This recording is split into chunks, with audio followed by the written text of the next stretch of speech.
Bom dia. Tá aberto? Tá. Bom dia a todos.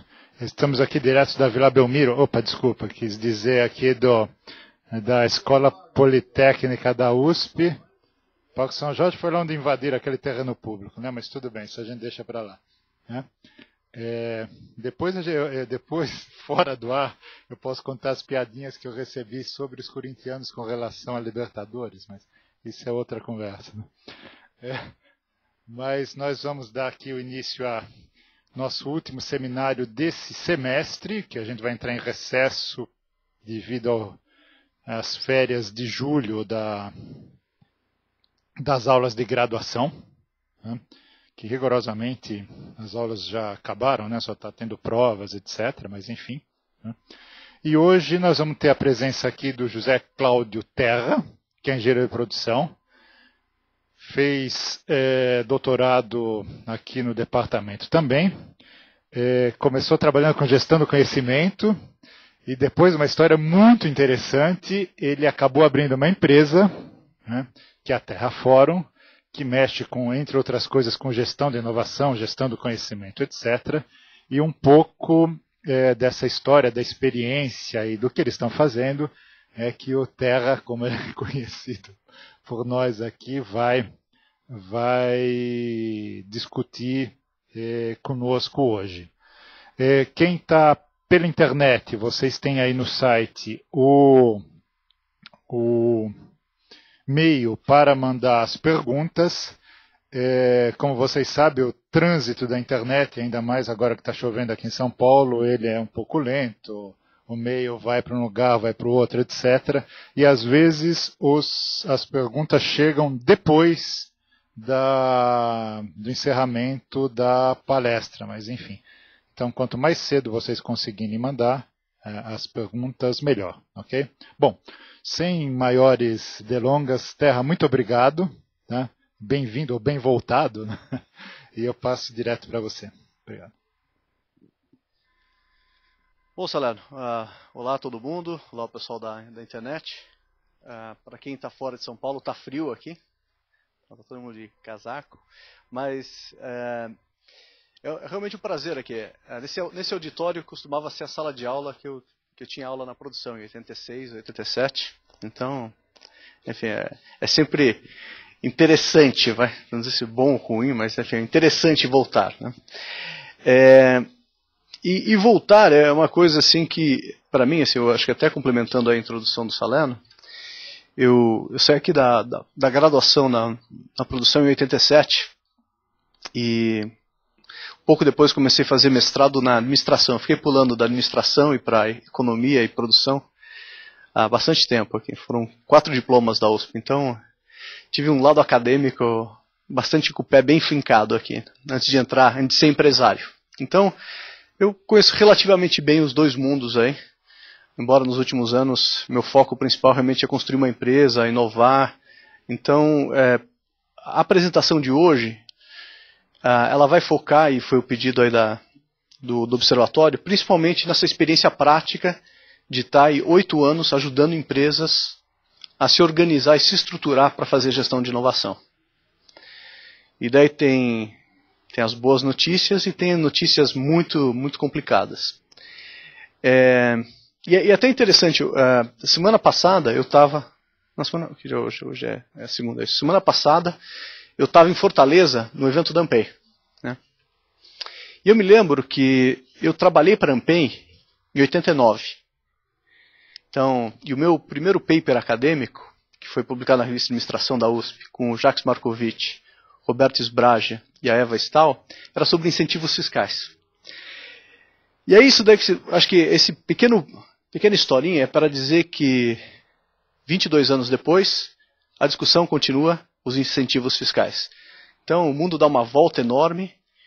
Agora os desafios que eu vou contar um pouco para vocês aqui são desafios que tem muito pouco a ver com incentivos fiscais, mas tem a ver mais com algo que é muito mais latente hoje, é falar de inovação. Assim, é impossível você abrir um jornal, falar com um executivo, entrar numa empresa, que a palavra inovação não aparece. Isso mudou completamente. Quando me formei aqui na produção, não se falava muito de inovação, quase nada. Assim, acho que era um detalhe em algum curso de organização do trabalho. Isso, enfim, 87. E nas empresas também, se falava muito pouco quando eu fui trabalhar. Era uma coisa assim muito distante, muito distante. Então a gente tem uma história aí de um país que, se você comparar com os Estados Unidos, que há cerca de 100 anos atrás já tinha centros de P&D, se falava de inovação, escritórios de patentes enormes, enfim. Então, o gap em inovação, para mim, é um dos maiores gaps que a gente tem do ponto de vista de gestão nas empresas. Inclusive do ponto de vista de modelos mentais para tratar desse assunto. Bom, vamos lá.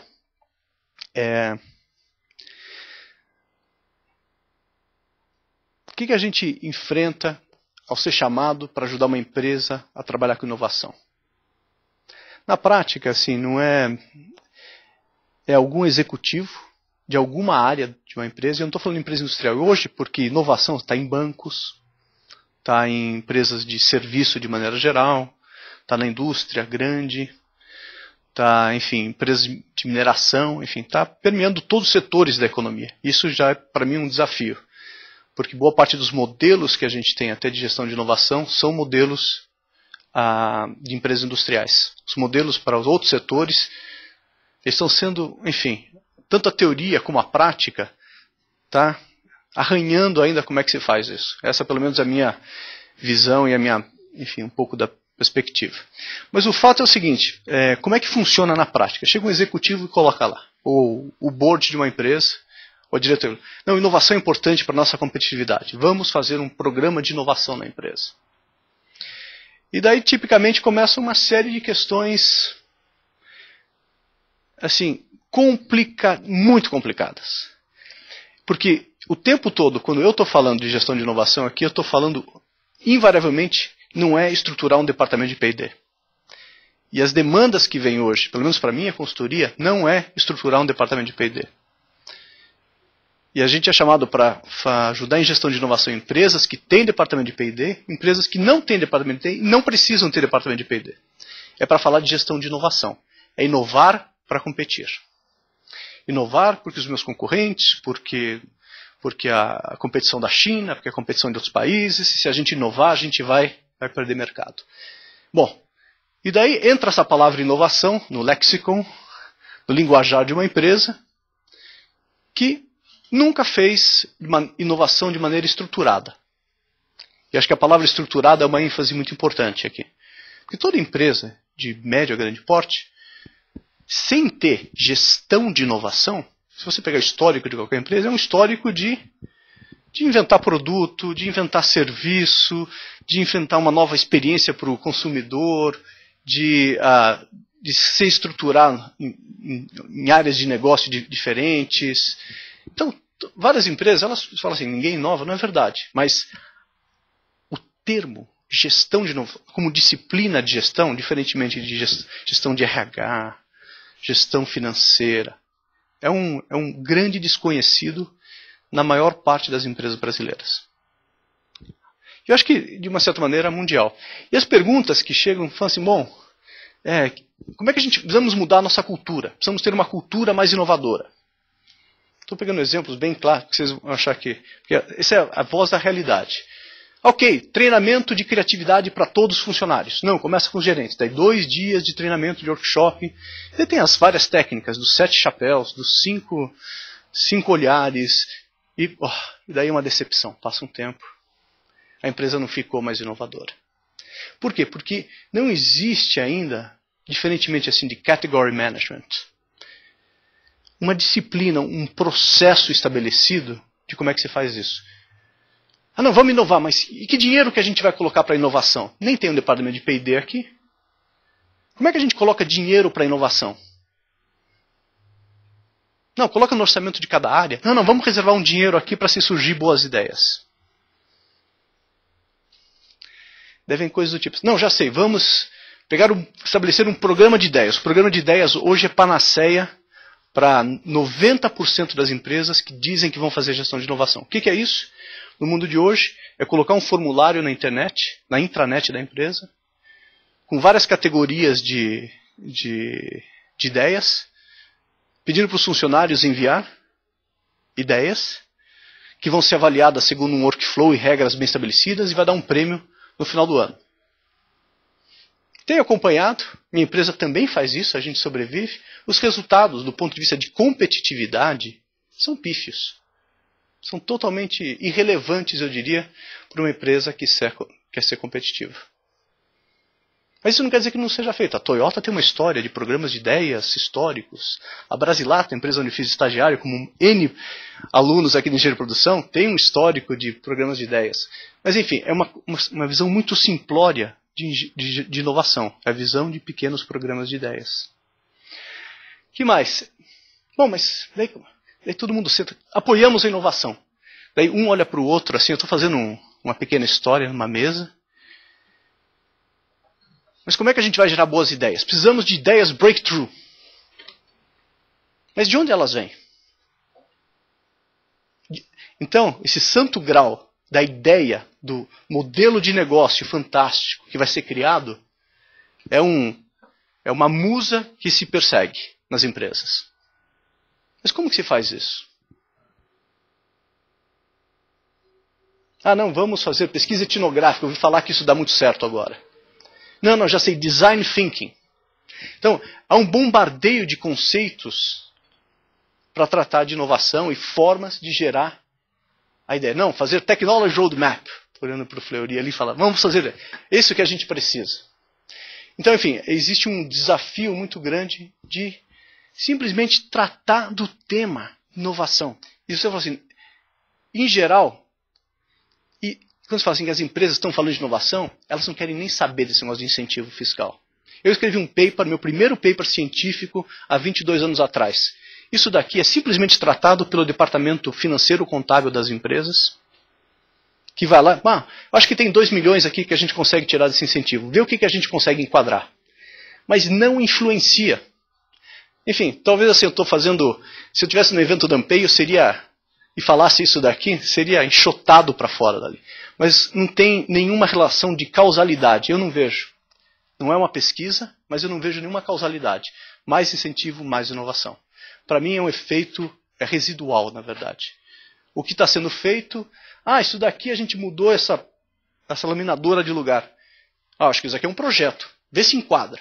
E tipicamente vai lá alguém da contabilidade e tenta encaixar. Mas precisa de dinheiro para inovar. Mas o mais importante é o seguinte, existe hoje, seja por pressão da mídia, seja por pressão das discussões acadêmicas, seja por discussão efetiva de alguns mercados ou de empresas que são ícones hoje, como Apple, como Google, etc., uma pressão no corpo gerencial para a palavra inovação. Isso é absolutamente verdade. Mas, como eu já adiantei aqui, as respostas não... tenho a curiosidade de digitar Innovation Management na Amazon. São dezenas e dezenas e dezenas e dezenas de livros sobre gestão de inovação. E como eu sou um consultor agora, eu também escrevo meus livros de gestão de inovação. E é assim que a gente faz negócio. Ok? Bom, mas inovação, para mim, ela é uma musa, assim, você tem que respeitá-la. E tentar entender, né? Porque as pessoas, os modelos gerenciais, eles não estão estruturados para lidar com isso que eu vou mostrar para vocês. A história de uma inovação. Alguém tem uma ideia. Ela parece boa. Parece que funciona. E o cliente, você mostrou para o cliente e ele gostou. Mas não é patenteável. Vamos deixar para lá. Todo mundo vai se copiar rapidamente. Não, parece que é se você escrever dessa outra maneira. Mas não tem orçamento para fazer, porque todo orçamento operacional já foi gasto. Mas passou por compras, então o cliente já vai pagar, então vamos nessa, vai. Putz, mas no campo não funcionou. Desânimo total. Temos uma solução, funciona, mas não sempre. Novos custos são ótimos. Eles precisam de todas as variantes? O chefe odiou o projeto, cancela.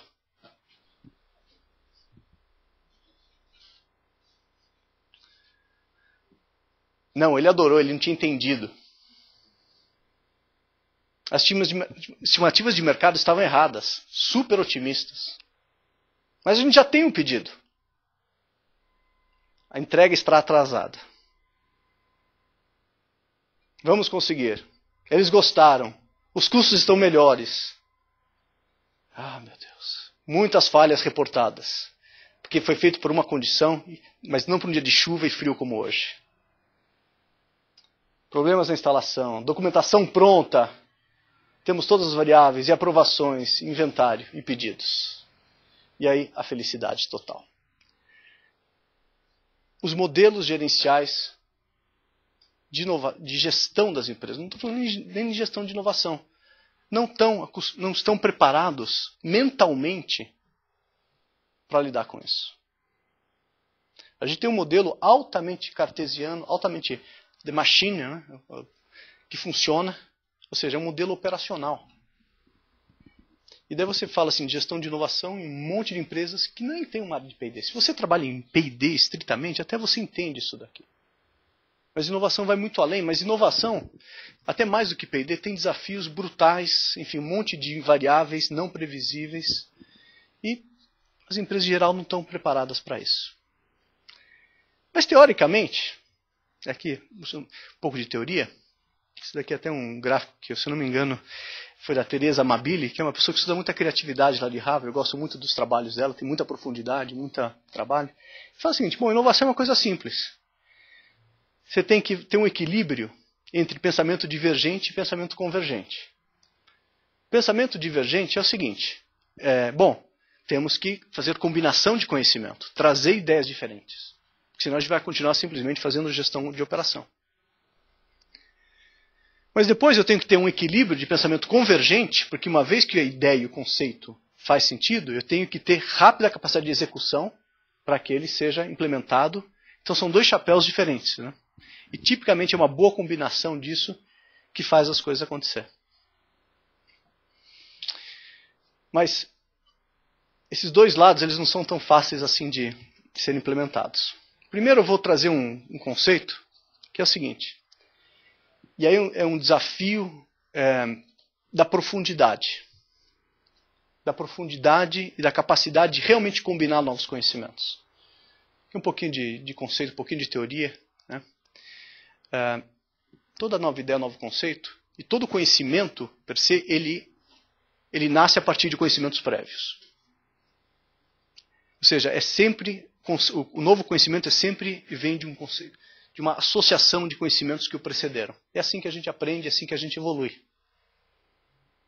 Ok? Mas quando você pensa no contexto organizacional, como é que você pensa, extrapolando isso para criar novos conceitos, que é a primeira parte da figura ali, o que a gente tem visto? Tipicamente, você pode trabalhar em algumas frentes. Primeiro, a questão da socialização, que é a questão de criar mecanismos para que as pessoas aprendam umas com as outras. Realmente compartilhem de maneira profunda experiências, conhecimentos, bagagem profissional, testes. Enfim. A outra coisa mas não adianta simplesmente socializar as pessoas, tem que ter um processo induzido. Numa empresa, numa organização, a combinação de conhecimentos aleatória não faz sentido. Então, tipicamente, você acaba colocando processos induzidos, onde você articula desafios específicos, grandes oportunidades de mercados, grandes tendências, mobilidade. As pessoas estão sustentabilidade, enfim, começa a colocar temas para direcionar e colocar desafios específicos. A outra coisa que é enorme e mudou completamente hoje é acesso à informação. Para criar novos conhecimentos hoje, no mundo de hoje, não trabalhar acesso à informação é um problema seríssimo. E, finalmente, é a questão de eu preciso ter competências específicas das pessoas que vão participar dessa história. Então, conhecimento profundo. Bom, por que eu introduzi esse slide aqui? Para dizer o seguinte. E estando na engenharia de produção aqui, eu me sinto muito tranquilo de falar disso daqui. Nos últimos 30 anos, a gente fez uma evolução fantástica aqui em termos de gestão no país. Tenho certeza que a Engenharia de Produção, a Fundação Vasolini e outras equivalentes contribuíram muito para isso. Mas ao mesmo tempo que se contribuiu muito para isso, para essa evolução dessa inovação incremental, e olha, eu trabalhei com perda zero, Kanban, enfim, just in time, enfim, a febre japonesa do final da década de 80, início da década de 90, e que permeia até hoje. Padronização, ISOs e coisas parecidas, isso fortaleceu ainda mais um modelo mental, que é da inovação incremental, que é da inovação dos pequenos grupos de trabalho, os pequenos desafios. Isso está enraizado na visão de mundo, na visão do que funciona, de como as coisas devem ser tratadas nessa questão de inovação. Mas a pergunta é, a gente precisa fazer isso aqui também. Coisas excepcionais. Novos 14 bis. Como é que a gente vai criar? E o desafio hoje da competitividade é criar novos, principalmente assim competindo com China, Vietnã e outros atores aí desse processo globalizado, é como é que você cria um novo 14 bis. Eventualmente um novo MB 135, 145 e coisas do tipo. E aí, o que a gente tem visto? Como é que você faz isso daqui em escala? Como é que você coloca uma empresa para ser inovadora? A porta de entrada que eu tenho visto nas empresas são esses programas de melhoria, programas de ideias. Mas hoje, você vai ver também um monte de empresa falando de programas de inovação aberta. Inovação aberta, global, hiper sofisticada. E onde que está acontecendo? Em algumas empresas. A gente sempre, os suspeitos de sempre. Petrobras, Natura, Embraer e assim vai.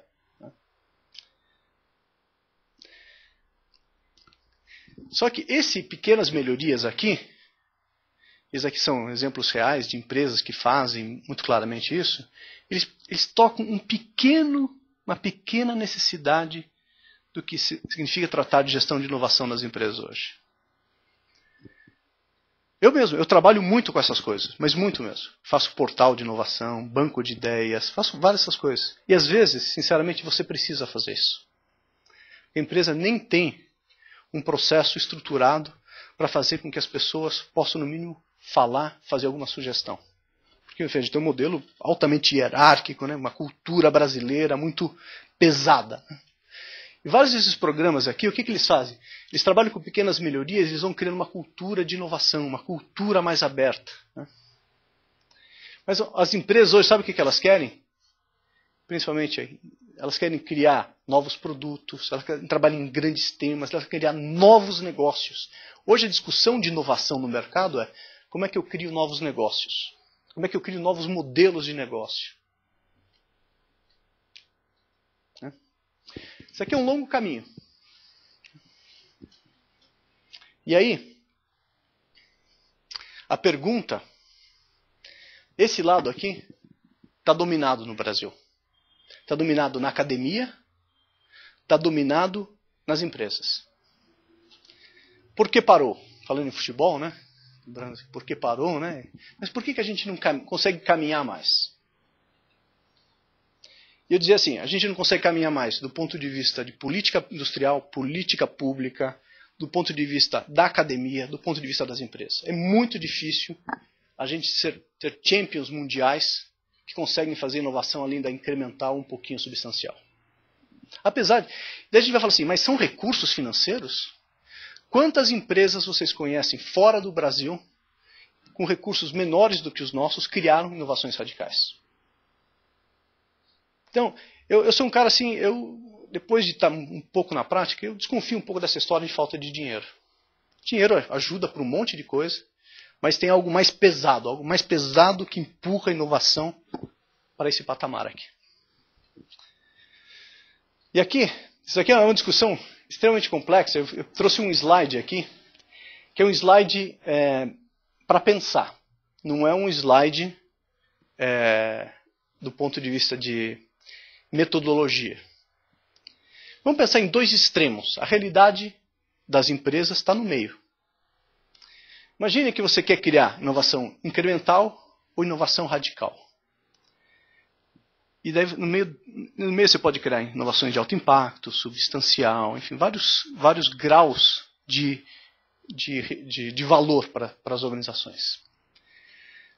Como que, tipicamente, pegando cada um desses eixos, como que está organizada a inovação na maior parte das empresas brasileiras? Está muito ligada à operação, unidade de negócio.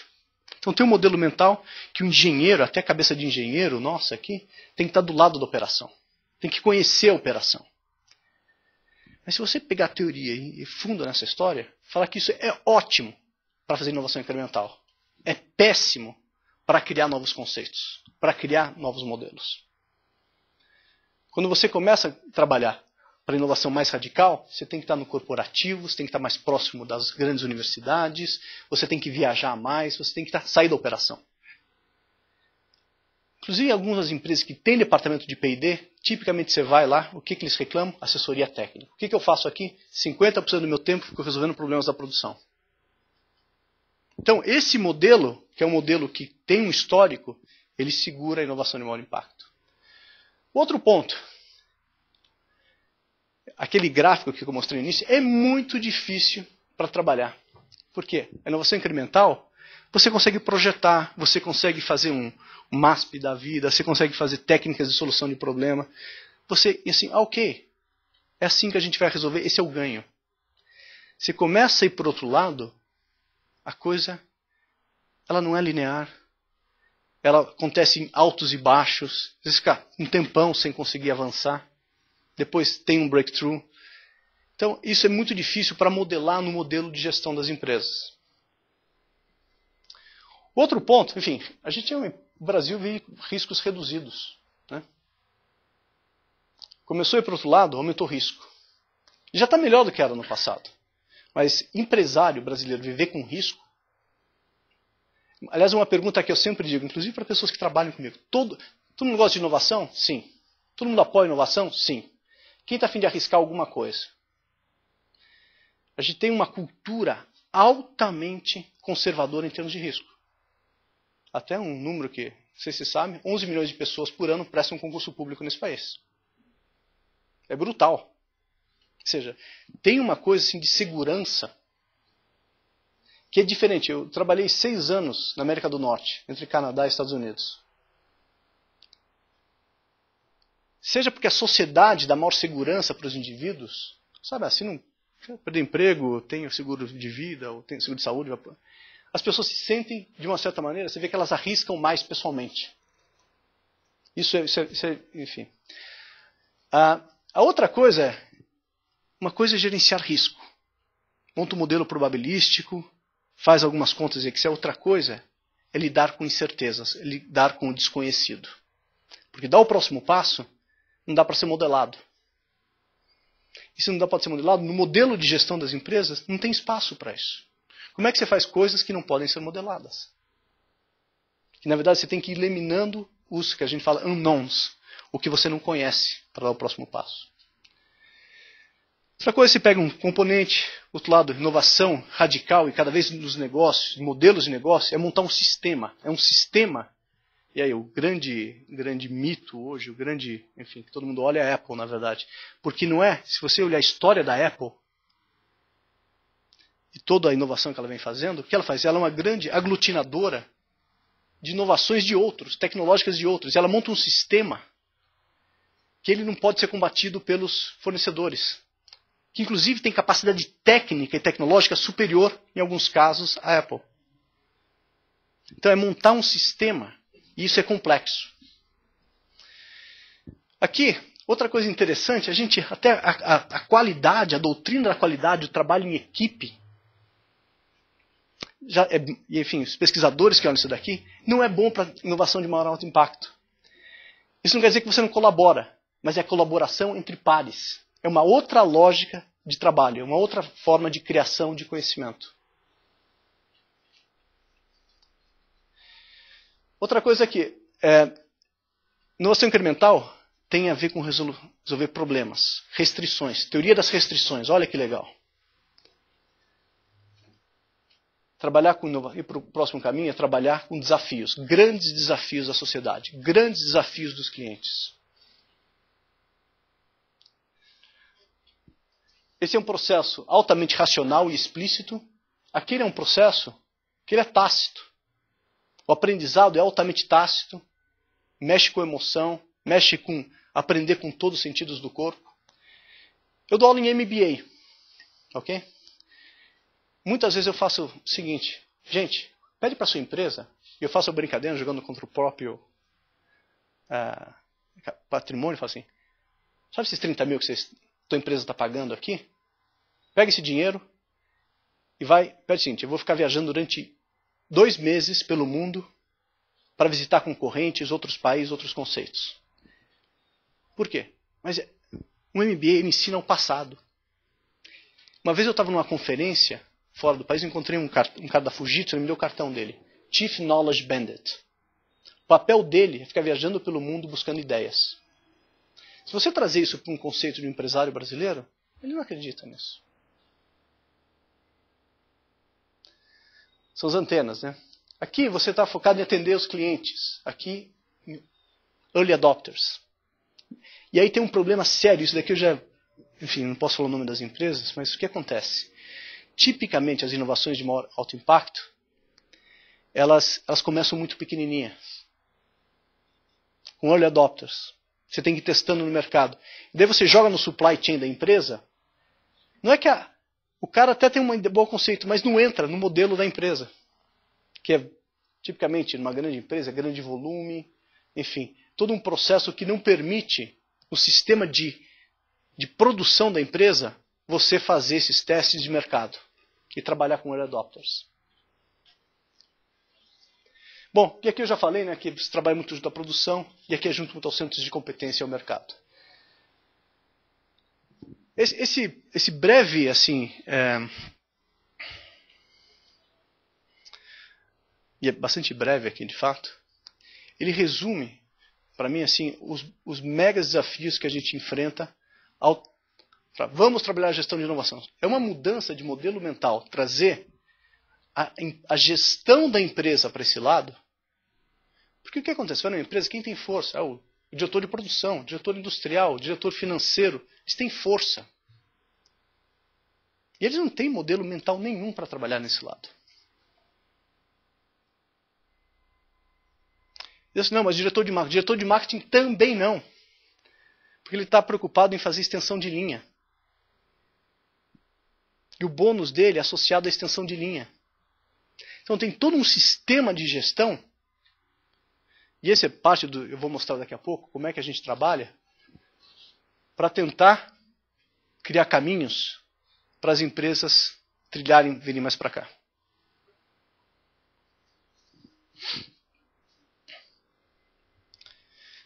Bom, aqui é basicamente um resumo aí do que eu falei, mas não vou nem passar por isso.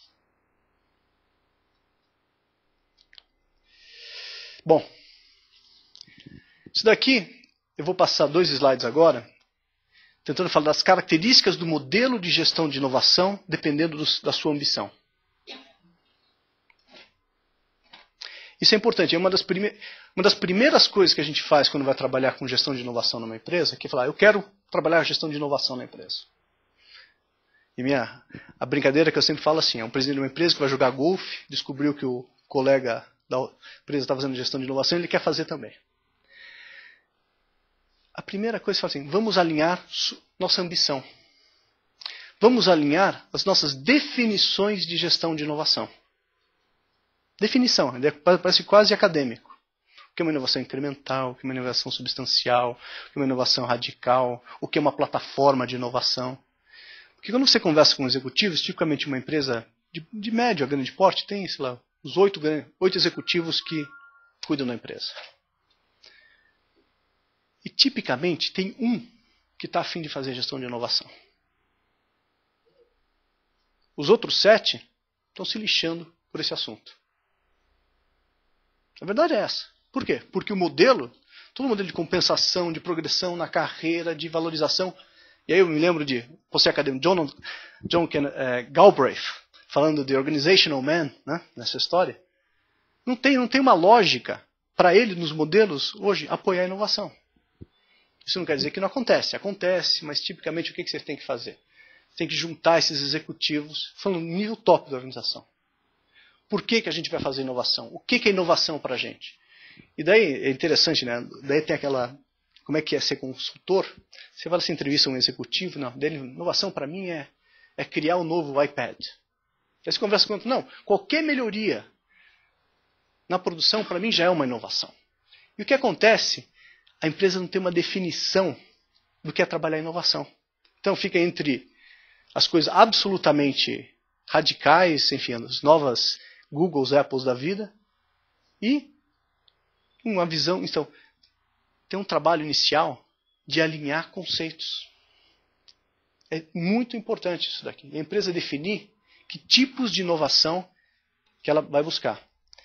E daí parte do trabalho nosso, que é consultor, acadêmico, etc., quais as consequências das escolhas que são feitas. E aqui é um breve resumo.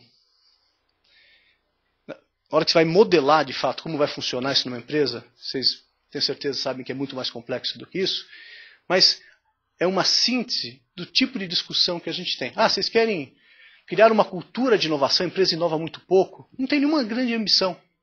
Que é uma coisa muito comum nas empresas. Então o que você faz? Vamos criar canais simples para captura de ideias. Vamos fazer uma avaliação rápida e descentralizada, não burocratizar o processo.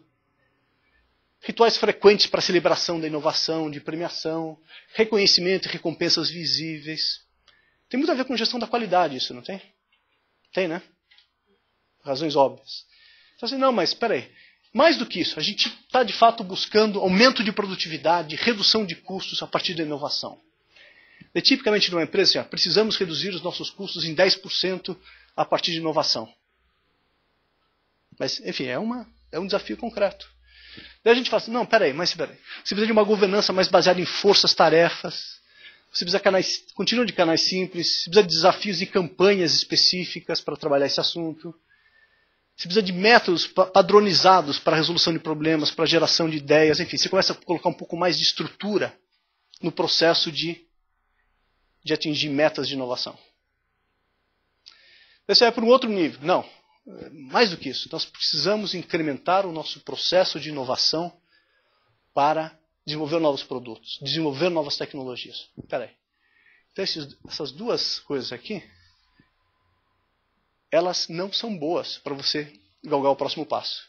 Não é? Elas podem coexistir. Aliás, é uma coisa importante. Em várias empresas que a gente acaba trabalhando, você cria diferentes iniciativas para trabalhar os vários tipos de ambição de inovação de uma empresa. Não é uma ou outra. Mas não vou dizer que tem uma curva de maturidade, que tem uma sequência, mas precisa entender e criar uma taxonomia dos tipos de inovação e as consequências disso para a empresa.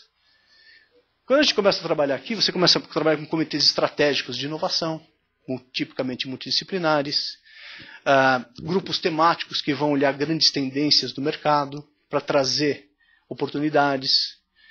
Você cria, por exemplo, uma gerência de alianças estratégicas e parcerias tecnológicas.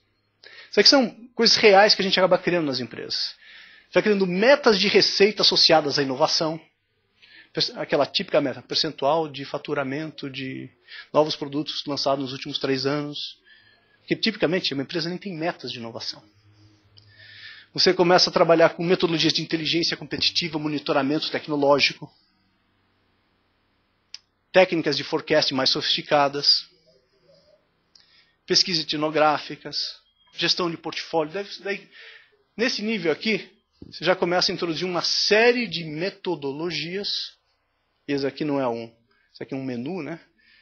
Não é tão assim, não é tudo. Enfim, cada caso é um caso, para trabalhar desenvolvimento de novos produtos e novas tecnologias. Mas às vezes a empresa, não é, a gente... Em vários casos, a gente é chamado... Não, aumentar o número de SKUs, isso a gente já sabe fazer. A gente investe mais $30 mil aqui, a gente faz uma modificação na produção, muda um pouco a embalagem. Isso aqui a gente já faz. Queremos dar o próximo passo. A gente quer buscar desenvolver novos modelos de negócio, criar spin-offs, criar empresas. Bom, daí a discussão começa a ser mais interessante. São poucas empresas que estão nesse nível de discussão no Brasil. Pelo menos, não sei se eu tenho azar ou sorte, mas esse é o tipo de clientela com a qual eu trabalho. Mas aí você começa a trabalhar com coisas de, vamos criar grupos autônomos, ok? Vamos criar incubadoras ou skunkworks, um conceito clássico de inovação. Estratégia de métodos ágeis para testar hipóteses, como é que você vai testar rapidamente no mercado. Você vai trabalhar com stage gaze modificado, com foco no início.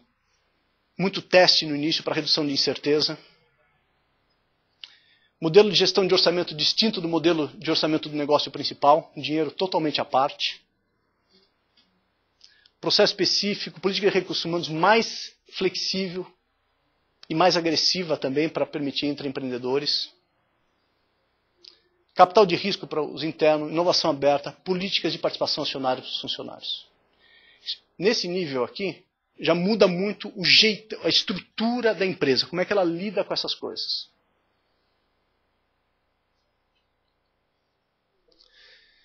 Bom, no último caso, isso aqui é teórico, porque eu nunca tive a oportunidade de trabalhar com nenhuma empresa aqui no Brasil que fala assim, buscamos inovações radicais. Mesmo a Petrobras, a gente já fez trabalho com a Petrobras. Eles não estão buscando inovações, breakthroughs, eles estão buscando resolver os desafios específicos lá do pré-sal. Mas daí, enfim, o presidente é o cara que fala de inovação na empresa. Isso é muito distinto se você comparar com a América do Norte. São poucos aqui. A gente tem, enfim, um ou outro que fala, a inovação está comigo, esse é um assunto direto comigo o tempo todo. Toda semana eu estou fazendo um review do pipeline de inovação. Global Sourcing Tecnologia. Eu estava semana retrasada, eu estava em New York, num evento de 2 dias sobre inovação. A grande discussão lá, e é incrível como está longe daqui. A grande discussão é Global Sourcing de competências e tecnologias no mundo todo. Não é de recursos. As empresas de lá, elas são grandes, elas fazem a síntese de tecnologias do mundo. O modelo de negócio americano hoje não é nem mais gerar tecnologia. É fazer global sourcing de talentos, competências e tecnologia. Como é que você monta modelos para fazer isso? Para criar sistemas, aquilo que a gente falou antes. Eu não conheço nenhuma brasileira que está nesse nível de discussão, mas talvez seja a minha experiência. Não conheço ninguém. Bom, outra coisa, enfim, aliás estratégicas, com grupos empresariais. Esse aqui também, enfim, quando você começa a trabalhar nesse nível, assim, participar de grandes consórcios de pesquisa, tipo do MIT, tipo de Stanford, onde você participa, vê resultados daqui a 5, 10 anos, fazendo um funding, enfim, tendo chief scientists, coisas parecidas. Posso me alongar um pouquinho mais, mas eu não conheço nenhuma empresa, nem entre as mais citadas. Embraer, Natura, Petrobras. No máximo que a gente chega é até aqui. Bom, qual é o ponto que eu quero passar para vocês aqui? Primeiro, voltando assim, é necessário uma discussão mais profunda dos modelos de gestão, para falar de gestão de inovação. Entender as consequências de ter um modelo arraigado de gestão de inovação incremental.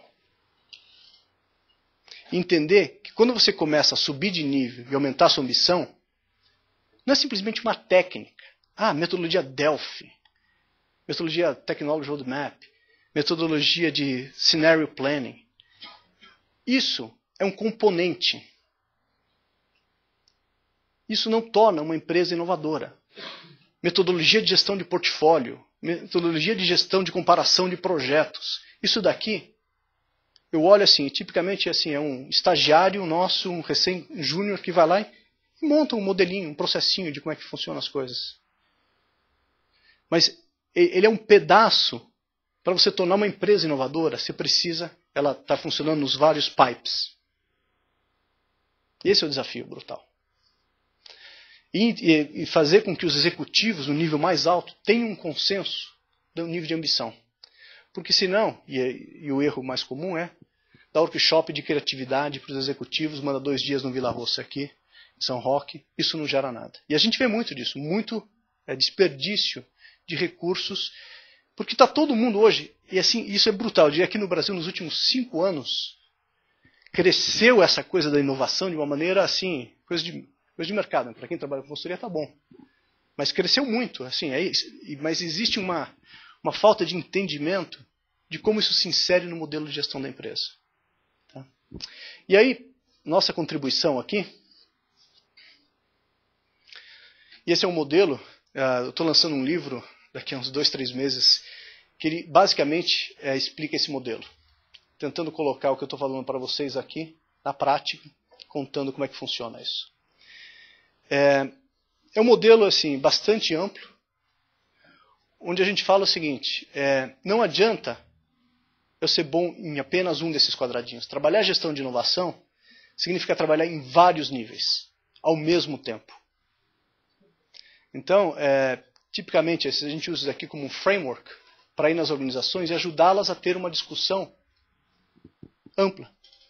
Como é que eu aloco recursos econômicos, pessoas e dinheiro? Como é que eu reconheço? Quais são as governanças? Quais são as métricas? Ou seja, é olhar o sistema de gestão da empresa para trabalhar a gestão de inovação.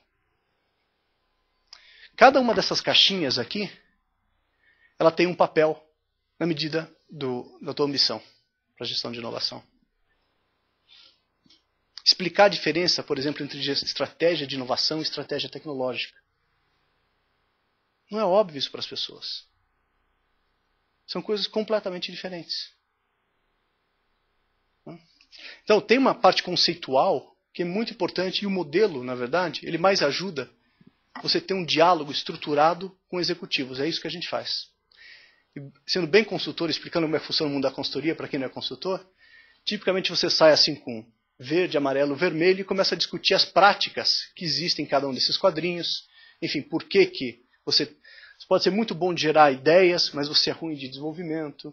Você pode fazer isso daqui, mas você não tem uma gestão de portfólio, você não protege a sua propriedade intelectual, enfim. É ter um sistema de gestão, influenciar a gestão de maneira ampla. Tá? Então, pegando aqui só, por exemplo, aqui, ó, só esses 2 quadrinhos, só título ilustrativo, pensando no nosso tempo aqui. Uau, eu quero ser um world class, né? Coisa boa de consultoria, a gente usa esses termos em inglês. Por exemplo, world class para prospecção de novas ideias, novos conceitos. O que eu tenho que fazer? Parece simples essa pergunta, mas é a pergunta de 3 milhões de dólares para ser respondidas. Como é que eu vou gerar insights, ideias, projetos realmente inovadores? E essa lista aqui é uma lista que vocês sabem que não é completa. É uma lista provocativa que fala o seguinte: uau, quantos métodos e técnicas eu tenho para gerar insight, para estar conectado com o mundo. Eu falo assim, o que as empresas precisam implementar? Quais dessas? Eu gosto muito de trabalhar com metodologia de inteligência como early signals. Trabalhar com esse mecanismo. Montar um sistema de prospecção, de detecção. Isso vai... Talvez em alguns casos é apropriado, outros não. Não, eu vou trabalhar com thought leadership, challenge questions, war rooms. Enfim, é uma série de métodos que são, aliás, pouco difundidos aqui no Brasil. São muito pouco difundidos. Você pega a literatura, é super discutido, mas é muito pouco. O método típico aqui para gerar ideias de inovação é brainstorm. Mas quem trabalha há muito tempo assim, com inovação, sabe que brainstorm é uma coisa bastante limitada. Para gerar conceitos revolucionários.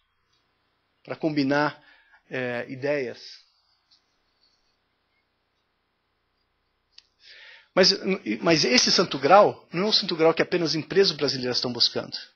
É o santo grau que as empresas no Japão, na Europa, nos Estados Unidos estão buscando. E aí, quando a gente começa a colocar chapéu de consultor, etc., você começa a ajudar a empresa a entender, dependendo do tipo de indústria, o tipo de contexto competitivo, o tipo de pessoas da empresa, etc., quais são os mecanismos que ela vai ter para gerar novas ideias. para gerar novos insights, para gerar conceito.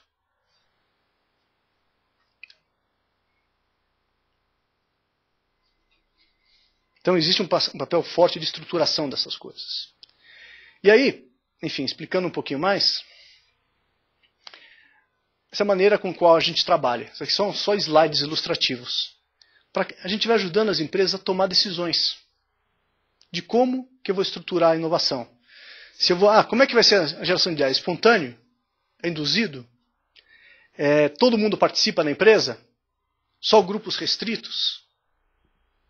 É quase um questionário, mas é um pouco de método, para ter uma discussão de uma maneira que não fique todo mundo, igual o jogo de futebol de criança, todo mundo correndo atrás da bola, a favor da inovação, mas ninguém faz nada, ninguém tem um método de gestão. Isso a gente vai fazendo, eu estou colocando só algumas coisas aqui para vocês verem, para um monte de coisas, para um monte de decisões que tem que ser tomada para mudar o modelo de gestão de uma empresa.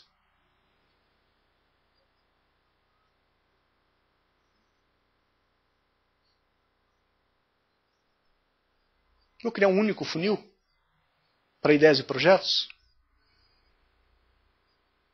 Vou criar um funil que tem algumas características para projetos incrementais, outros para projetos de mais alto impacto, outros para projetos que envolvem criar um novo CNPJ, por exemplo. Enfim, como é que você faz isso?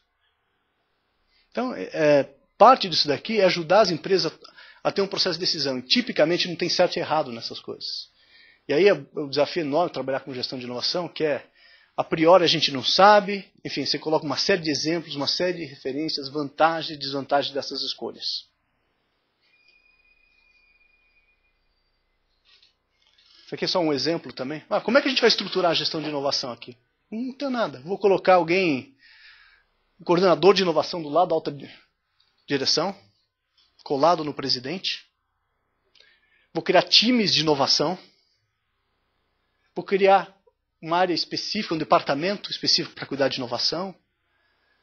Vou criar um negócio emergente para cuidar. São decisões específicas, objetivas, que têm que ser tomadas. Então, assim, Terra, qual que você prefere? Depende do contexto. Cada indústria, cada empresa, cada nível de competição vai exigir estruturas diferentes. Isso aqui é só um exemplo da parte de estrutura. Tá? E aqui, enfim, como vocês estão vendo, é um monte de coisas que a gente ajuda as empresas a tomarem decisão ao estruturar um modelo de inovação.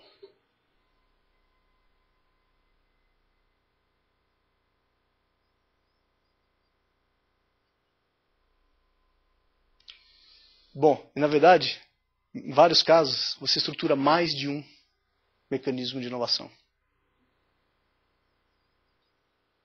Você pode ter estratégias de inovação para operação, estratégias de inovação para criar novos negócios. Sabe qual a pergunta que realmente move executivos? Fala assim, bom, vocês têm um crescimento previsto nos próximos 5 anos de 10% ao ano, ok? Qual o percentual que a inovação vai trazer para esse crescimento? É incrível, mas apesar de ser umas coisas que todo mundo fala que é super importante, não é colocado. Eu não sei se vai crescer. Vai crescer 10%. Mas qual o papel da inovação? Você tem o seu negócio que tem crescimento orgânico. Se você não fizer nada, o que vai acontecer com o teu crescimento? O teu top line growth, que a gente fala. Então são perguntas desse tipo que geram essas coisas, geram respostas. Né? E daí, voltando a ser engenheiro, a gente vai criando pequenas fábricas, não é uma fábrica, mas são pequenas fábricas de inovação, porque o desafio não é gerenciar um projeto, obter um financiamento, ou responder a uma chamada da FINEP. É montar uma fábrica que gera inovação de forma contínua no contexto empresarial. Esse é o desafio que a gente se impõe como consultoria, como acadêmico, como quem está pensando, enfim, mudar o modelo de gestão das empresas. Na verdade, assim, parte do que a gente faz é integrar esses... eu vou dizer assim, o que não falta é método. Mas parte dos desafios dos métodos é que eles estão desintegrados do modelo principal de gestão do trabalho. Eu começo a pensar as minhas aulas com Afonso Fleury, aqui de organização do trabalho. Está na raiz dos desafios que a gente tem aqui de mudar o modelo de gestão das empresas para inserir inovação. É parte da organização do trabalho, da organização da gestão de uma empresa. Porque quando você começa a inserir inovação no DNA de uma empresa, você muda praticamente tudo numa empresa. Quem você contrata, como você remunera as pessoas, como você faz orçamento, como você faz planejamento estratégico. Isso é inserir DNA na gestão da empresa. O resto é fazer projeto para uma chamada da FINEP, é fazer projeto para, enfim, fazer uma gestão de portfólio no departamento de P&D que já existe. E sinceramente, a gente tem tido alguns casos de sucesso, enfim, de empresas que criaram novos negócios a partir de uma discussão efetiva de quanto que eu vou criar de negócio a partir da inovação. E é isso, gente. Tenho trabalhado aí também com esse mundo 2.0, redes e coisas parecidas. Essa apresentação depois eu vou colocar no SlideShare. Quem tiver interesse, pode pegar lá. É slideshare.net/jcterra. Tá bom? Aquele de baixo? Hã? O livro, a capa de baixo. Você falou que vai lançar daqui uns 2 meses. Não, esse daí já foi lançado. Foi. Mas isso não é a nossa metodologia. É uma coletânea de artigos. Foi lançado, eu acho que em 2007. Esse aqui. O livro com a metodologia mais consolidada, estruturada, etc., está sendo lançado daqui uns 3 meses. Estamos na fase final do manuscrito. Mas o que ele vai fazer é contar um pouquinho mais de detalhe como é que a gente está trabalhando, o que a gente fala são 10 dimensões, na verdade, a partir daquele modelo mais amplo. É isso, gente. Espero que tenha sido útil. Não trouxe nenhuma grande teoria, mas um pouco da experiência de 8 anos aí de ter uma consultoria que trabalha em vários projetos com grandes empresas. Tá bom? Estou à disposição aí se tiverem perguntas presenciais ou internet.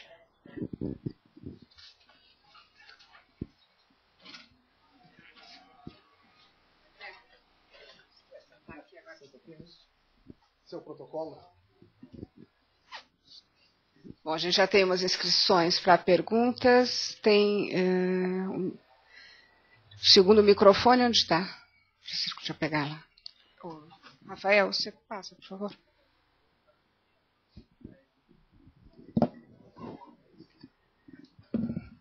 Tem uma inscrição aqui, mais alguém?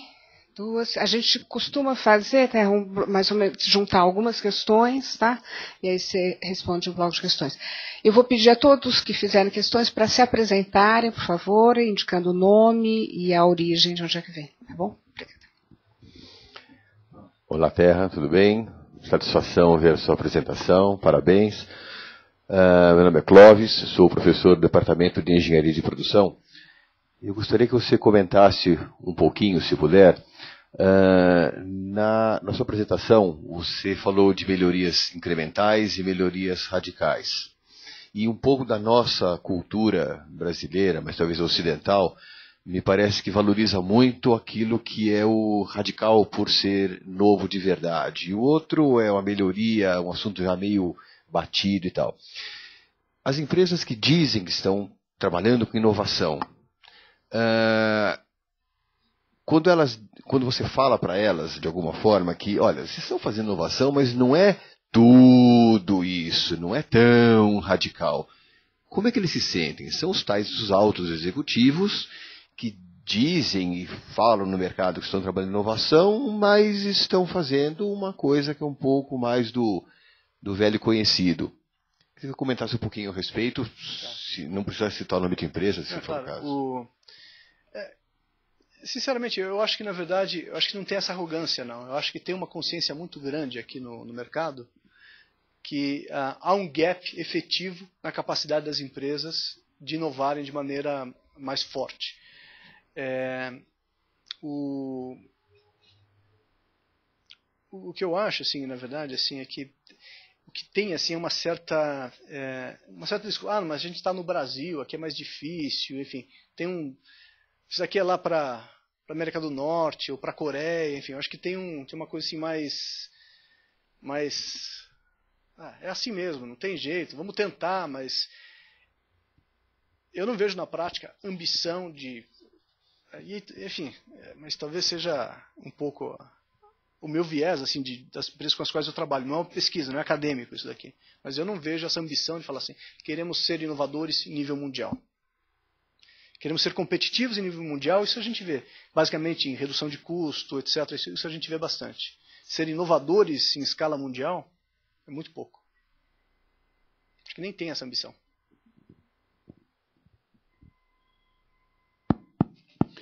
Eu sou José Carvalheiro, eu sou professor de Medicina Social da USP, em Ribeirão Preto, e atualmente trabalho na Fundação Oswaldo Cruz, no Rio de Janeiro, onde há um modelo explícito, uma tentativa por dentro do setor público de inovação.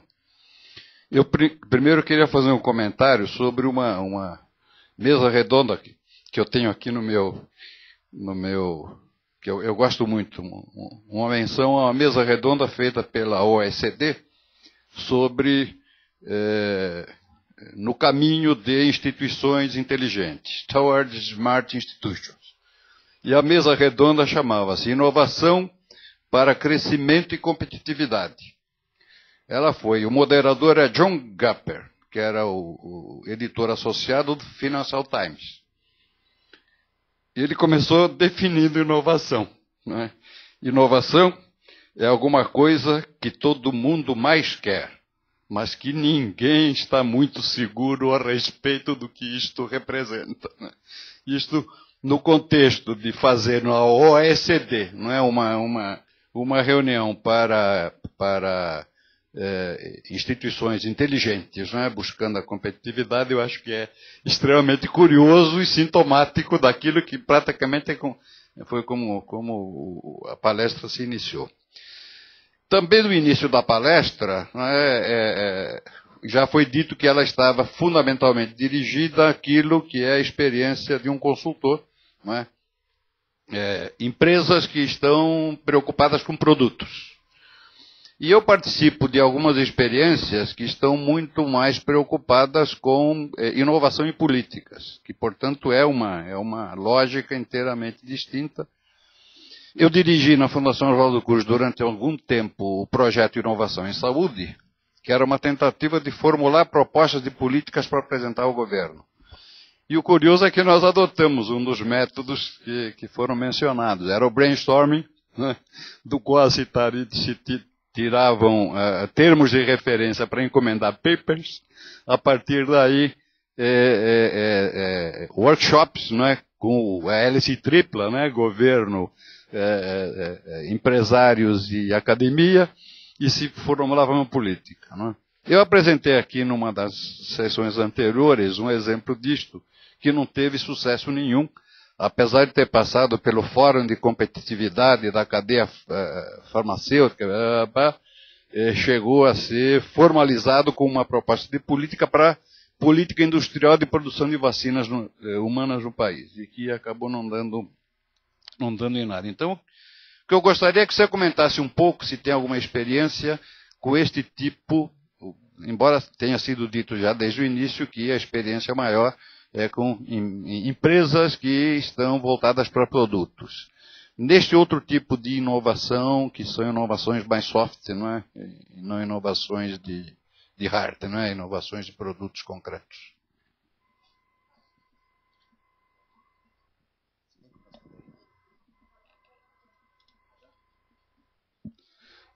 Bom dia, meu nome é André, sou professor aqui da Casa da Produção. Satisfação poder participar dessa palestra. Teria duas dúvidas. A primeira, Terra, seria a questão da Embrapa, ou seja, se você não vê a Embrapa como uma global sourcing de talentos e competências, se ela não estaria desempenhando um pouco dessa função no Brasil. E a segunda pergunta é a questão, ou seja, num processo de inovação radical, a questão do cliente ela é muito complicada, ou seja, como é que você se relaciona com o cliente durante todo o processo de desenvolvimento. Você falou um pouco das comunidades beta, dos adotantes iniciais, mas como que você vê as novas metodologias para enriquecimento dos sinais desses clientes ao longo do processo de desenvolvimento, se você tem visto aprimoramentos bons nessa área? São essas duas perguntas.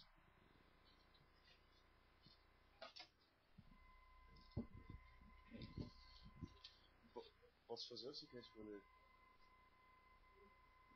Então, Tahel, eu queria ouvir um pouquinho sobre... Você falou bastante sobre as grandes, mas as pequenas, essas empresas que estão nascendo de spin-offs acadêmicos, que saem da universidade, que são incubadas e que geralmente são criadas por serem inovadoras, por terem uma patente, por vislumbrarem um produto, um processo novo.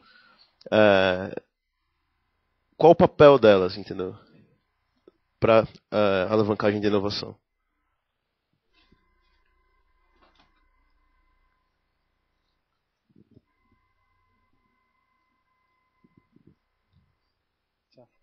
Bom, acho que a primeira coisa, enfim, começando por aqui, a gente não tem trabalhado muito com o governo, já quase não temos trabalhado com o governo em termos de inovação, não é o nosso foco. Mas a gente trabalha com empresas de todos os setores, na verdade, de serviço, a bancos, a industrial, etc. E o tema inovação permeia todos, na verdade.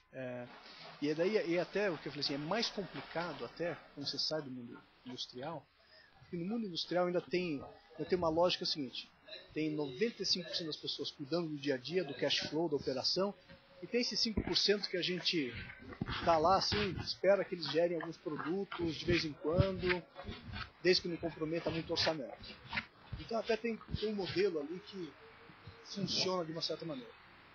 E parte do que eu estava tentando mostrar aqui é um desafio, que é um desafio de empresas que elas nem sabem onde colocar esse assunto de gestão de inovação. Se pendura no presidente, se cria uma área, se é um desafio de todo mundo.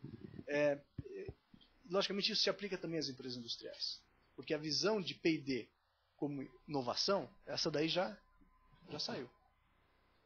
Todas as discussões maiores hoje, P&D é um dos recursos para a inovação. Não é inovação. Mas enfim, eu acho que inovação pública tem coisas acontecendo, aí tem modelos aí 2.0, redes sociais, que estão, enfim, um pouco que a gente acompanha, tentando criar novos modelos de influenciar a política pública. Eu acho que é a questão da transparência e outros aspectos assim que tornam a necessidade de inovar mais premente. Mas não é minha especialidade, então estou falando um pouquinho assim, tangenciando o seu ponto. Então, desculpa aí. Com relação à pergunta do André, eu acho que tinha 2 pontos, né? O ponto da Embrapa, né? Então, a Embrapa, enfim, é uma empresa também que tem feito contribuições, enfim, eu trabalhei uma vez com eles até.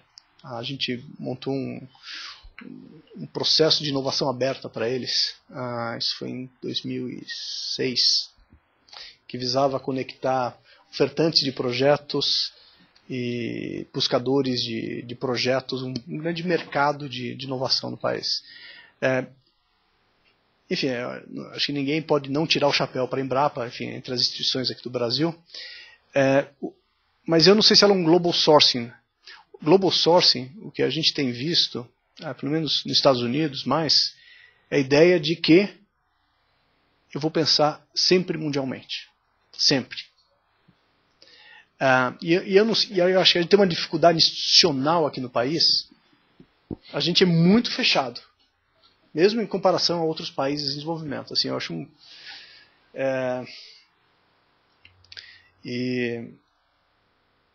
eu acho que isso daí causa um limitador assim, da nossa capacidade de articulação mundial. Eu vou dar um exemplo para reforçar a minha resposta, que é o seguinte: uma vez eu estava fazendo uma consultoria de inovação para uma grande empresa que fornece autopeças para o setor automobilístico. Uma das maiores do mundo. Tá? Que atua bastante no Brasil. Tem umas 5 plantas aqui no Brasil.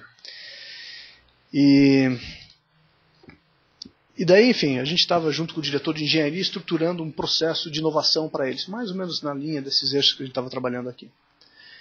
E eu me lembro assim, que ele reportava para o diretor mundial de P&D dessa empresa. Tá? Bom, daí estruturamos quais eram as linhas quais as competências que a empresa tinha, quais eram as oportunidades de mercado, montando um portfólio, montando até uma visão assim, de Open Innovation, uma coisa mais, acho que bastante forte ali, 2006, 2007, enfim, uma coisa interessante. Mas eu nunca vou esquecer a minha reunião com o diretor mundial de P&D. Foi uma reunião breve, ele veio aqui e tal. E ele primeiro olhou assim para mim e falou assim, bom, não, esse plano está muito coerente, gostei, só que eu tenho uma pergunta adicional.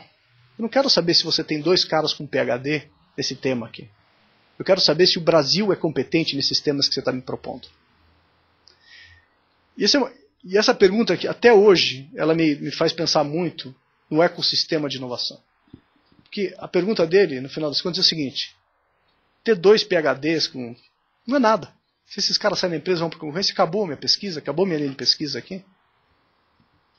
Ou seja, ele só ia investir num centro de P&D aqui no Brasil não é se a empresa tivesse competência, mas se o ecossistema nacional tivesse competência. Isso é um pouco o que as grandes multinacionais fazem. Elas olham o ecossistema mundial e descobrem onde que você tem massa crítica em cada país, e lá elas colocam seus centros de desenvolvimento. E eu acho que essa visão é cada vez mais forte de inovação aberta, de inovação, ou seja, as empresas têm que estar inseridas num ecossistema produtivo que gera inovação. Isso é bem forte. Daí o outro ponto, né, que era a questão das novas metodologias para trabalhar necessidades não expressas dos clientes ou dos não clientes. Eu acho que para mim essa é a fronteira das metodologias que têm sido discutidas hoje, desde Clayton Christensen e outros aí que estão trabalhando na questão de você identificar, na verdade, o termo que o pessoal usa são jobs, né? Ou seja, quais são você não pergunta para o cliente que produto que ele quer, você tenta descobrir quais são as coisas que ele precisa fazer, quais são os desafios que ele precisa enfrentar, seja uma empresa, seja um cliente, pessoa jurídica, seja uma empresa, seja indivíduos ou segmentos. A outra coisa que a gente tem visto também é você trabalhar com segmentos que a gente fala assim, que são muito estritos no início, ou seja, são pequenos grupos de pessoas, pequenos grupos de consumidores. À medida que você trabalha com eles, eles te dão mais oportunidade do que a grande massa para você criar, que são os early adopters, na verdade, mas é mais do que isso, são os non-consumers que eles falam.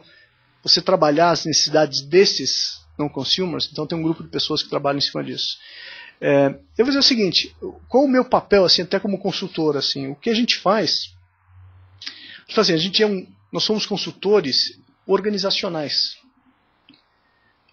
As várias métodos, Voice of Consumer, enfim, tem outro que é pesquisa etnográfica, enfim. Tem um conjunto de técnicas que, para mim, assim, ele é um grande supermercado de técnicas.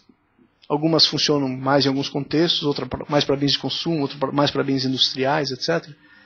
E o trabalho que a gente se organiza, falando, bom, tem esse supermercado de técnicas aqui. Quais são as técnicas mais apropriadas para a tua empresa? Então, assim, tem técnicas, elas estão, essa discussão que está na fronteira do pessoal, principalmente nos mercados mais avançados, é como é que você descobre essas coisas não expressas, né, essas oportunidades, esses nichos de mercado. Mas não é minha especialidade para falar qual é a técnica mais específica, de pesquisa ou de levantamento, etc. Com relação à pergunta do Rafael sobre startups né,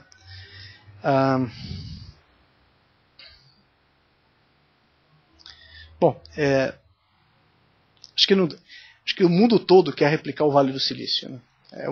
O mundo todo olha para aquilo lá e quer replicar. Então, acompanhando o que vem acontecendo no Brasil, 15 anos atrás, falar em venture capital no Brasil era dar risada.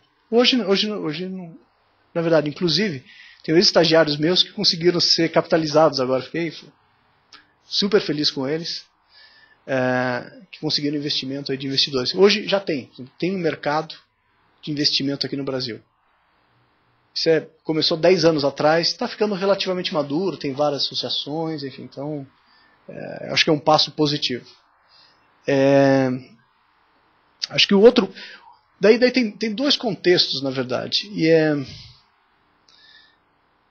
E o meu colega Ari, meu professor, meu orientador, Ari Plonsky, que é diretor da Amprotec, ele vai me bater um pouco aqui, mas eu desconfio um pouco das incubadoras. Porque as pessoas que criam negócios, que criam o próximo negócio de R$1 bilhão, elas não vão para a incubadora. É interessante. Quem vai para a incubadora, assim, pelo menos mas é uma visão, pode ser preconceito, pode ser uma visão... Enfim, é um cientista, é um profissional que tem alguma ideia, que quer uma ajudazinha de um aluguel. Um empreendedor, de fato, isso que faz a diferença na economia, ele consegue o aluguel, ele consegue recurso, ele consegue quem bota dinheiro na empresa. O empreendedor, ele busca recursos. O que ele faz? Ele combina recursos. Recursos de conhecimento, recursos de infraestrutura, recursos financeiros. Eu acho a atitude, pelo menos a minha impressão, eu conheço algumas incubadoras. É um pessoal assim, não, estamos aqui, daqui a 3... Quanto tempo você está na incubadora? Estou aqui há 4 anos, agora fui pós-graduado. Eu não vejo isso como uma atitude que vai criar os próximos negócios de R$1 bilhão aqui no país e que vai criar as inovações incrementais. Eu acho que vai ser criado, sim, alguns produtinhos, alguns negócios assim que vão, depois de 5 anos, vai faturar 10 milhões, mas não vai criar os grandes negócios que a gente... Porque eu acho que o DNA não está ali ainda. Então, enfim, mas é um pouco de preconceito, não conheço a fundo. Mas eu acredito mais no empreendedor, que ele vai lá e vai criar o negócio. A hora que ele tem uma boa ideia, é o seguinte, sobra dinheiro no mercado atualmente no Brasil. Se você tem uma boa ideia, um bom produto, você não precisa ficar aqui no IPEM, numa salinha 3x5. Esquece. Isso é besteira. Não precisa. Para mim isso daí é uma... Enfim, eu sou muito cético de maneira geral. E sou membro da ANPEI. A agenda da ANPEI é conseguir financiamento público, conseguir incentivo fiscal. Dos empresários também, porque todo mundo gosta de dinheiro. Mas eu não acredito muito que o nosso principal gargalo é falta de dinheiro. Porque se você tem uma boa ideia, um bom projeto, uma visão de crescimento do negócio, seja com base em tecnologia, seja com base no que for, dinheiro vem atrás. Sinceramente, eu não conheço. Eu conheço empresários de sucesso. Gente que montou empresas, que pagam imposto, que empregam 1.000 pessoas, que surgiram do nada. Com ou sem tecnologia. Imagine se eu já tenho a tecnologia. Assim, é uma opinião muito assim, é quase ideológica. Porque eu acredito que a gente precisa de gente que cria negócios grandes, que tem uma visão. Eu quero que minha empresa, essa empresa vai faturar 100 milhões daqui a 5 anos. E quando eu vou nessas incubadoras, eu vejo um pessoal tão assim... Enfim, essa é a minha opinião. Então, eu acho que o mercado de capital ficou mais maduro, mais rápido do que as incubadoras. A incubadora está assim, eu preciso, daí tem um cara que ajuda no marketing de todas as empresas. Esquece isso. Todo empreendedor que não sabe fazer marketing, ele não é empreendedor. É verdade, assim. Parte de um empreendedor, o que ele faz? É fazer o marketing dele, da empresa, é atrair recursos, atrair gente, é atrair recursos para a empresa. Com base em tecnologia. Porque eu vejo gente muito cientista, muito pesquisador, que vai lá desenvolver uma tecnologia. E talvez faça sentido, porque ele tem que fazer até um certo ponto, e alguém que tem visão de mercado vai pegar aquele negócio e vai tirar desse ambiente aqui, que esse não é um ambiente... Enfim, eu conheço o Risola, também ele vai me dar um tapa aqui assim, né? Não é um ambiente para criar os próximos negócios que vão gerar emprego, que vão pagar imposto, que vão tornar o país competitivo. Eu não conheço que empresa que fez isso nos últimos 10 anos que saiu de uma incubadora no Brasil. E, pelo que eu saiba, existem milhares de empresas incubadoras hoje no país. Milhares. Então eu tenho dúvidas. Isso não quer dizer que eu não acredite fortemente na capacidade empreendedora de indivíduos movidos para criar grandes negócios com grandes ideias. E o mercado de capital está sedento para colocar dinheiro nas empresas hoje. Não sei se há mais alguma questão. Só antes de você fazer sua questão, eu vou fazer uma questão formal que eu preciso fazer ao Terra. Nós temos o hábito de deixar depois a apresentação no site, disponível, tanto o vídeo quanto o PowerPoint. Mas eu preciso da sua... que você aceite isso, que você concorde com isso. Não, já vai estar no SlideShare. Lá tem... No SlideShare tem umas 90 apresentações desse tipo, então... Está à disposição. Meu nome é Salvadora, eu sou formada em administração e também estou cursando pós-graduação em gestão de investimentos e avaliação de riscos na PUC São Paulo. E você falou a respeito dos modelos de gestão de inovação, que hoje ainda são muito mais direcionados à indústria do que à gestão de serviços. Então, eu queria que você comentasse um pouquinho a respeito da sua experiência lá na Terra, como vocês têm feito quando vocês trabalham com empresas na área de serviços para adequar esses modelos, se eles não são adequados, que na verdade vocês têm uma metodologia própria, como vocês têm feito isso lá? Acho que é interessante, né? Até tem uma pessoa que trabalha comigo, que é o Bjorn, da FEA. Ele fez doutorado, eu participei da banca dele, doutorado na FEA, e um mês depois eu contratei, porque ele fez uma tese de doutorado em gestão de serviços, né, de inovação em serviços. Ele estudou o caso do Fleury, do Unibanco, da Tecnisa. Né. Eu vou simplificar um pouco. Tem uma discussão conceitual, teórica, enfim. Eu acho que a principal diferença, tem outras, mas eu acho que eu peço para o Bjorn, que eu peço ajuda dos universitários, né, para me ajudar na resposta. A principal diferença, quando você vai trabalhar em serviço, é que o peso da gestão de tecnologia ou é irrelevante ou é muito pequeno, na verdade, em alguns casos. Enquanto você vai na indústria, o peso da gestão de P&D, da gestão tecnológica, ela acaba dominando a agenda da gestão de inovação. Então tem um technology push muito mais forte quando você vai na indústria. Mas não precisa ser assim. Mas seja por inércia. Porque já tem esse pessoal que cuida da inovação na empresa, daí tem 2% dos funcionários lá e o resto está cuidando do dia a dia. Então você tem que trabalhar meio que a partir desse grupo pré-existente. Ou ou um grupo de engenharia, alguma coisa assim. Então, tem essa divisão, e na verdade o que a gente faz quando vai trabalhando numa indústria é tentar mudar um pouco essa regra de ser menos technology driven, de ser mais opportunity driven, desculpa o inglês, mas ser mais buscando oportunidades de negócio, de entender a visão mais de marketing, de entender nichos de mercado, ou seja, é trazer mais uma visão mais ampla, mais completa de inovação. Nas empresas de serviços, tipicamente eles não têm ninguém que cuida de inovação, a maior parte das empresas. É um processo, muito aleatório, às vezes é um executivo que puxa, às vezes é um grupo funcional que acaba puxando as inovações, mas tipicamente, mas aí é muito raro, tem um processo formalizado, uma espécie, um equivalente a um stage gate para inovação. Então a gente trabalha muito naquele modelo que eu mostrei para você, mas a gente trabalha nos dois lados, tanto empresa de serviço como empresa industrial. Mas, enfim, tem essa questão da ênfase que você acaba tendo que trabalhar de um lado ou de outro. Chegou uma questão. A questão é do Eduardo Urias, ele é doutorando em economia e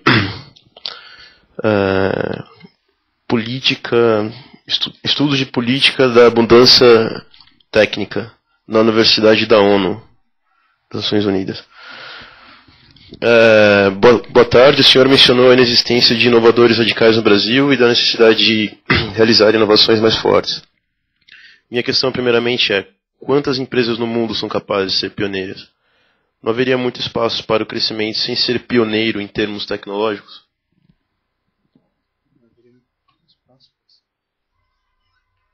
Não haveria muito espaço para ser pioneiro. Ele, acho que não está muito claro, mas eu acho que ele quis saber se não há espaço para o crescimento sem pioneirismo em termos tecnológicos. Vamos lá. Em outros termos. Tá.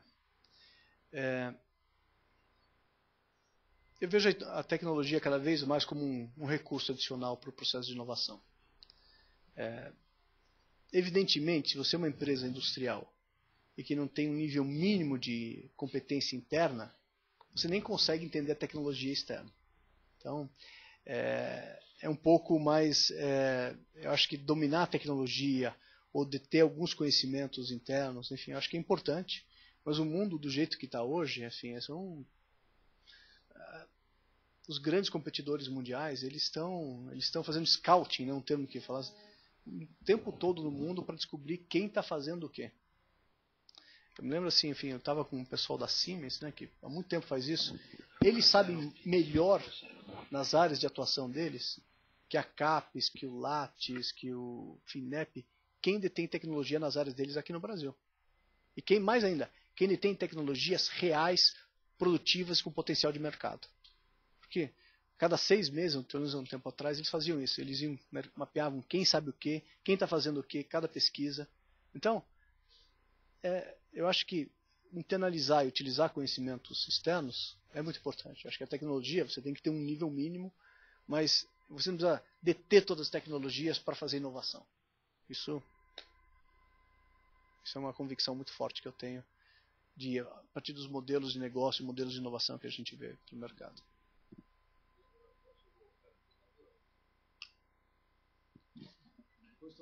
Defender um pouco o Ari Plonsky, né?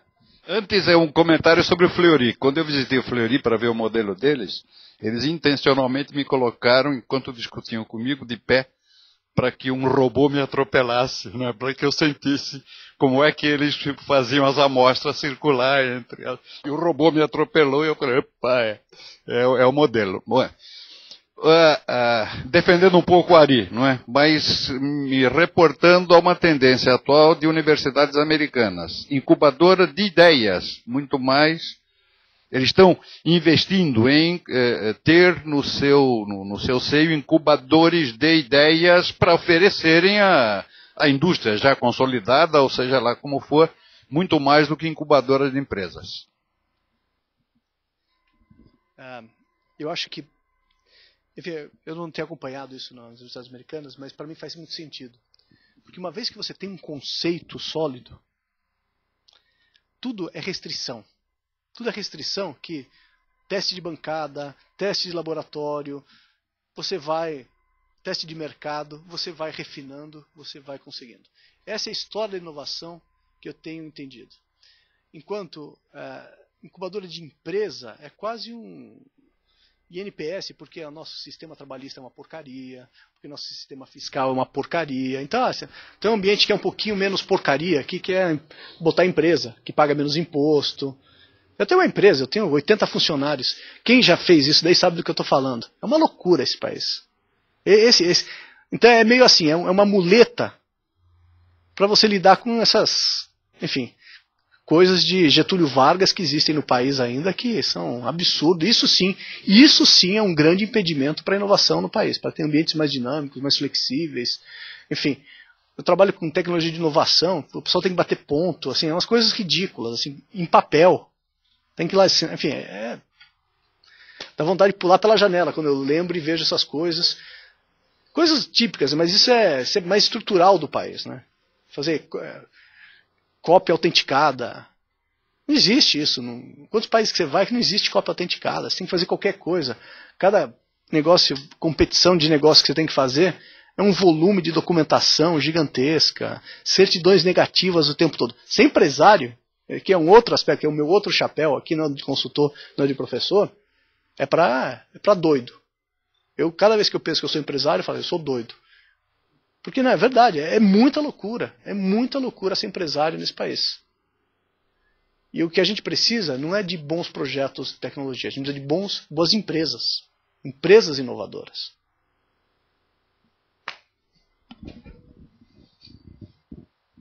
Questões?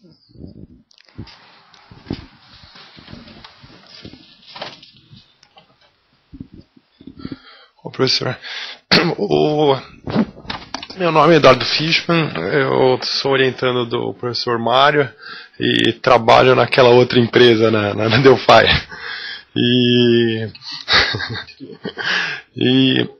Não, mas minha pergunta é um pouco mais simples, eu espero. É relacionada à questão do global sourcing. Como que o senhor está vendo a questão do global sourcing em engenharia, que a gente, pelo menos no setor automotivo, tem bastante, de terceirização do desenvolvimento da montadora para o fornecedor? E como que o senhor vê então, essa questão num ambiente global ali, de foco de investimento pesado na Índia, na China, e a questão aqui, como que o Brasil está perante a tudo isso, com a questão nossa da tributária, que o senhor já comentou, mas questão cambial, que está bastante pesado atualmente. Enfim, qual que seria o papel do Brasil ali, que o senhor está vendo nesse ambiente, nessa sopa toda global ali de empresa competindo, desenvolvimento para lá, recursos e tudo mais. Assim, tentando de uma forma bastante simples, assim, não quero, assim, eu queria mais uma opinião, qual seria a sua opinião mesmo? Antes de passar para você responder, eu vou me permitir fazer uma pergunta também. Me chamou a atenção quando já quase no início da sua apresentação você mencionou a necessidade que inovação implica ou necessita competências específicas, né? E acho que ao longo da sua apresentação você trabalhou muito bem mostrando o quanto os modelos tradicionais de gestão, na verdade, são impeditivos de inovações e inovações radicais. Eu queria te perguntar o que para você são essas competências específicas para a inovação. Uma outra conferência. Pode ser. Tá. Tentar. Bom, então mando um abraço para o Flávio, que você deve conhecer. Foi com ele que a gente trabalhou e foi com ele que ele organizou a reunião lá. Mas para quem viaja muito para fora do Brasil, qual a perspectiva que eu vejo de fora? Para quem eu viajo muito, eu sou com frequência fora do Brasil, morei bastante tempo fora. Olha-se o Brasil como oportunidade de negócios, mercado crescente, mercado interno, as empresas querendo investir aqui para atender, seja de todas essas discussões de classe C, classe B, classe D+, enfim. País que está gerando renda, tem commodities a um preço altíssimo hoje, enfim. Então, tem dinheiro no país, economia estável, tem então gente querendo vir para cá. Quando a discussão é sobre sourcing de tecnologia, raramente o Brasil é de vez em quando, assim, nessas conferências internacionais, cita-se Embraer. Mas é assim, é exceção da exceção da exceção. Por outro lado, China, a gente não está no mesmo patamar de China e Índia de jeito nenhum. Não passa no radar, pelo menos nesses simpósios internacionais, o Brasil, eu não vejo o Brasil como um player global de tecnologia. O que eu acho que poderia fazer, enfim, essa não é minha especialidade, política pública, etc. Mas eu acho que primeiro tem que fazer escolhas. Tem que fazer escolhas mais contundentes. Quando eu falo escolhas mais contundentes, eu vou dar um exemplo. Tira a Petrobras de lado, pré-sal, enfim, isso daí é uma dádiva, um windfall que a gente teve aqui, né? Uau, né? Mas tira isso daqui. Que outra ação de grande impacto foi feita? E aqui, enfim, minha cutucada, se tiver alguém de política pública assistindo aqui, no evento da Ampei eu vi que foram de renúncia fiscal para a lei do bem foi 2,2 bilhões, uma coisa assim. Bom, 2,2 bilhões é muito mais, mas muito mais do que, por exemplo, Singapura fez na parte de Life Sciences. Pensa no Brasil. Singapura montou um centro mundial de Life Sciences do nada. Do nada. Isso aqui é o futuro.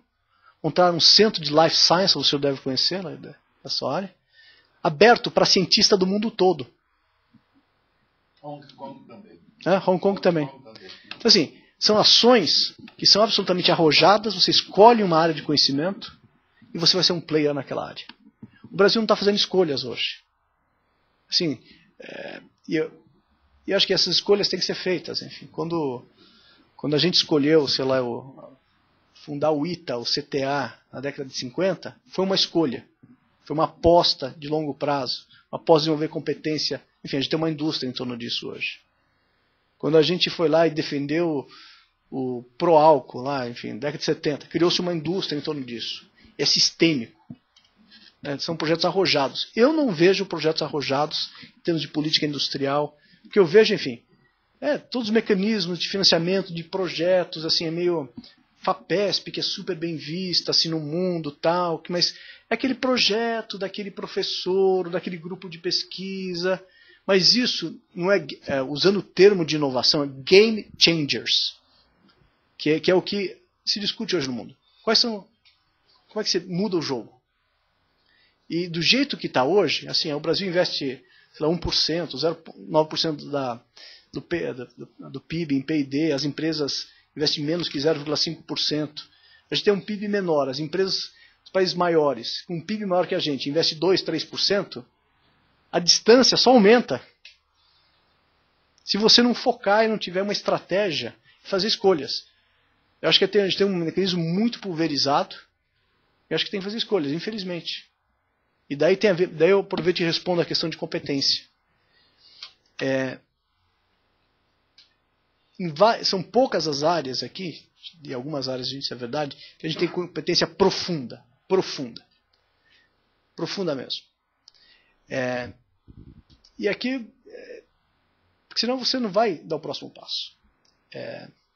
E aqui eu vou contar uma pequena história. Eu fiz um curso de verão uma vez aqui. Eu estava, acho que estava na graduação. Mas eu fiz um curso de verão na ECA. Tem um professor de Michigan, dá um curso lá de gestão, eu achei super legal porque ia ser em inglês, mas ele era um brasileiro. E daí ele falou assim, putz. E ele falou uma coisa que me deixou muito bravo na época. Porque, enfim, sempre tive muito orgulho da universidade. Né? Ele falou assim, o Brasil faz coisas muito boas, mas poucas coisas excelentes. Enfim, eu acho que a gente faz muita coisa boa, evoluiu muito, mas a gente tem que fazer escolhas de competência, onde você vai se tornar um centro de referência mundial em algumas áreas. Porque não dá para a gente competir nas N áreas que a gente tem hoje. Acho que o nosso sistema de inovação, ele fortalece a pulverização de esforços. Sabe? É tipo assim, pega a lei do bem, o cara, porque mudou o layout da fábrica, estou exagerando um pouco, mas um pouquinho, ele é enquadrado na lei do bem. Isso daí não vai gerar competitividade do país nem hoje nem amanhã e não vai mudar comportamento de inovação. Não existe causalidade nessa história. É simplesmente um benefício para quem tem uma gestão de projeto, uma contabilidade mais organizada.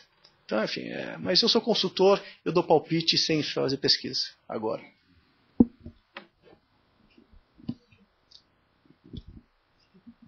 Bom, já estouramos aqui o nosso tempo, o que mostra o interesse que a apresentação do Terra causou aqui. Acho que, sem dúvida, a gente tem muita coisa teria muito interesse em ter outras discussões com você.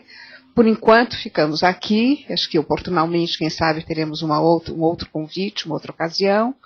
E hoje, como o Mário falou no começo dos nossos trabalhos, é o último evento do semestre. Nós retomamos os seminários no dia 8 de agosto e enviaremos, assim que tivermos a agenda de agosto, enviamos a toda a nossa lista de relações o programa que for definido. Bom, muito obrigada, Terra, e muito obrigada a todos vocês.